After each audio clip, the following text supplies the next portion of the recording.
lugar donde se puede expresar libremente el que tiene algo para hacer de arte o de cultura. Y la presentación de libros es una cosa que nos llena de buena onda y de emoción, porque consideramos que el escritor, cuando viene a presentar un libro, es como si viniera a presentar a un hijo. Sí. Y en ese libro él tiene todo su alma y su sentimiento puesto y lo viene a presentar al mundo. Entonces, para nosotros es un momento muy especial ofrecerles este lugar para que lo hagan. En este caso, yo con él tengo una lista especial, entonces me siento muy contenta de tenerlos acá y de tenerlos a todos ustedes para que lo ayuden, lo apoyen y lo escuchen. Bueno, listo. Los dejo en las manos de Luisito. Bueno, muchas gracias, Lisa. Fue un poco una decisión con una gran carga afectiva haber elegido para la presentación la biblioteca. En realidad no la conocía, tiene 100 y pico de años y obviamente conocía de su existencia, pero nunca había participado de las actividades de la biblioteca. Bueno, me tocó en suerte poder escribir el libro y hecho esto tenía que presentarlo en sociedad. Así que bueno, dije cuál es el mejor lugar, he tenido alguna oferta en Capital para presentarlo, no sé si lo voy a hacer todavía, pero que el parto sea acá. Así que vea la luz acá. Así que bueno, el libro, en realidad, cuando me preguntaron cuál era el género, no lo podía discriminar demasiado, porque es una narrativa, es historia, es algo de ensayo, y cuando tuve que titularlo, también me pasó tener algunas alternativas y quería que el título expresara un poco la esencia del libro. Y bueno, se llama 601 porque es el nombre de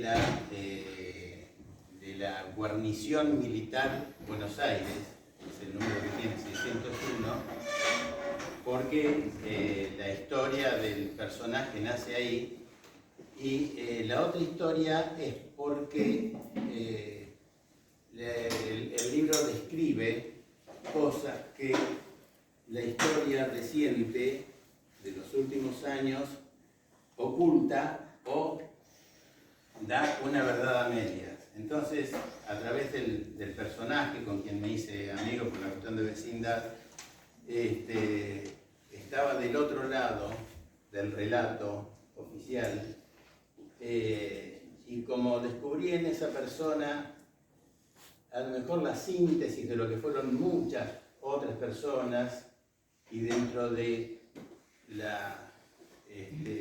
del horror que hubo,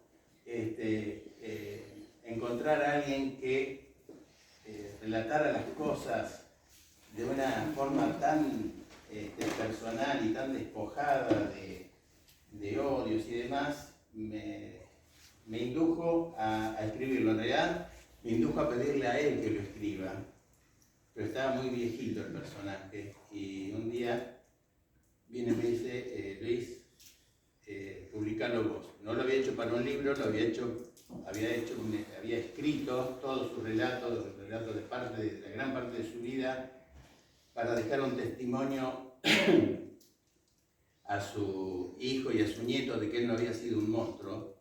Y bueno, el libro lo que intenta en cierta forma es decir que hay muchos que están catalogados de monstruos y no lo son tanto. Y obviamente muchos que están catalogados de monstruos y lo son. Así que bueno, esa es un poco la síntesis del porqué del libro. No les voy a contar el libro porque son muchas hojas y no me las acuerdo. Pero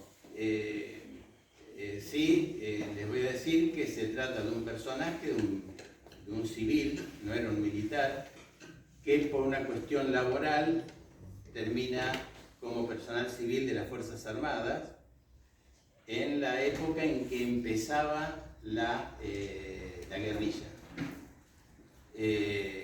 Así que el libro relata desde los orígenes casi de la guerrilla y cómo se preparó el ejército en este caso para enfrentarla, sobre todo desde el punto de vista táctico.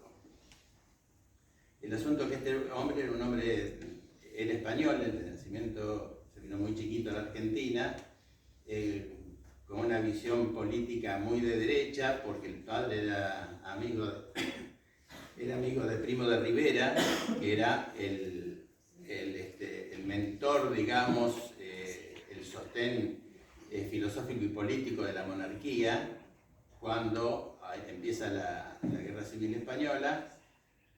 Fue perseguido por el comunismo en España y viene a recalar a la Argentina. Acá era una familia de mucho dinero, que tenía una gran empresa, bueno, a través de distintas contingencias de la economía argentina, que no les voy a contar de qué se trata, porque me imagino que todos la hemos vivido, la estamos viviendo, termina pidiendo conchavo en el ejército porque necesitaba un sueldo, con la empresa le había empezado a ir mal. Es así que lo ponen como escribiente en el 601 y el tipo hace trabajos sobre todo el movimiento que había de personas que entraban y salían de Cuba, que eran guerrilleros. Hace un trabajo tan minucioso, tan bueno, que la jefatura del lugar lo convierte en especialista en montoneros. Entonces lo invitan a que interrogue. Y él tenía una condición, había impuesto una condición que él interrogaba, pero sin apremio. Es decir, que sin violencia él interrogaba. Obviamente interrogaba post-violencia, y él lo relata, en el libro está, en las condiciones en que llegaban a los interrogatorios. Hace una crítica muy ácida de sus propios camaradas. Él relata la violencia y las acciones esas que todos conocemos y que sabemos que existieron, y hace una crítica a sus propios camaradas. Inclusive se enfrentó con ellos, con armas, por salvar a algunos detenidos, entre ellos a la mujer de Firmenich, de quien se hizo muy amigo, y tenía un escrito y un rosario que María Elpidia, que era la mujer de Firmenich, le había regalado, y salvó a unos cuantos más en el monte tucumano. Relata las aberraciones que ocurrían con los interrogatorios en el monte tucumano, en la escuelita. Y él siempre decía que tenía mucha más aversión por sus camaradas de armas, por decirlo de alguna manera, aunque él no era militar, por su propio bando, que por los propios montoneros. Que los montoneros eran sus enemigos. Él sabía que era una facción de la población a la que había que eliminar, porque la Constitución había dicho que había que eliminarlo. Pero las aberraciones de sus compañeros no estaban contempladas en su estructura mental. Fue así que se ganó muchos enemigos dentro de las Fuerzas Armadas. Bueno, se transforma en un personaje de inteligencia. Cuando se da por terminada la guerrilla y empieza todo el resto de la vida de Montoneros, post-guerrilla, digamos, él se infiltra en Brasil, en Paraguay, viaja a Suiza cuando se reúne el montonero residual para fijar el número de desaparecidos. Así que todo eso él lo vivió en carne propia y lo escribió. Muchos pasajes del libro he tenido solamente que pasar de primera a tercera persona, porque el relato de él era: hice esto, hicimos esto, pero en realidad me pareció tan enriquecedor, tal es así que una vez le pregunto: Miguel, ¿por qué no usás estos elementos que tenés para defenderte? Porque él era un preso, por crímenes de lesa humanidad.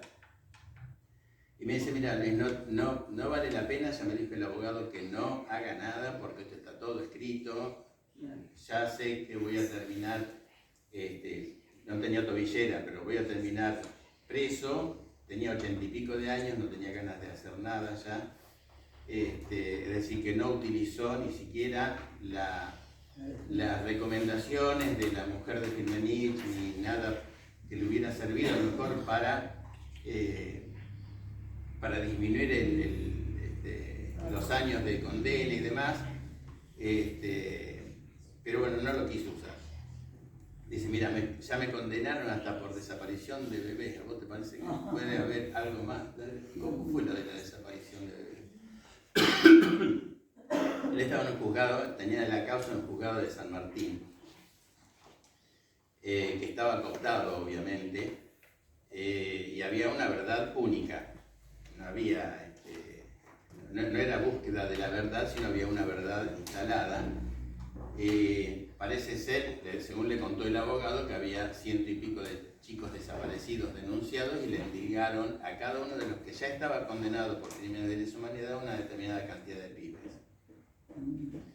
Él me dijo que el abogado le quiso leer los nombres y apellidos de los chicos y no me da nada porque no tengo nada que ver. Y después de haberlo conocido, qué sé yo, no pongo las manos en el fuego por nadie, pero no me imagino ni siquiera que haya tenido la oportunidad de manejar eso. Por lo menos por lo que dice el relato, que es el centro de su accionar.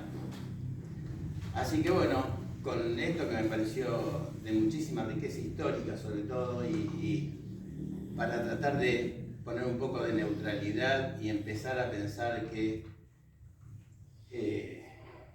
la verdad es lo único que nos puede llevar a la reconciliación definitiva, y que la verdad tiene que ser verdad absoluta, no una verdad. Esto de los demonios, de los dos demonios, yo creo que hubo dos demonios porque ninguna de las dos facciones fueron santas, pero como dice Norma Morandini en un artículo en La Nación de hoy, dice que la verdad tiene que aparecer y que no hay dos demonios, que hay un solo demonio y que es la ignorancia. Es decir, ignorar tantas verdades, ¿cierto? Es digamos, la forma en que puede sostenerse en el tiempo la división de ideas y demás. Además, mucho interés económico en juego, que todavía está, que todavía no se descubrió. Bueno, tal vez haya que empezar a descubrirlo, pero me parece que sin reivindicar ningún acto de violencia, hay que empezar a buscar la reconciliación y bueno, todo lo que pueda aportar a la verdad de cualquiera de los dos lados es absolutamente bienvenido. Bueno, esa es más o menos una pintura de lo que es el libro.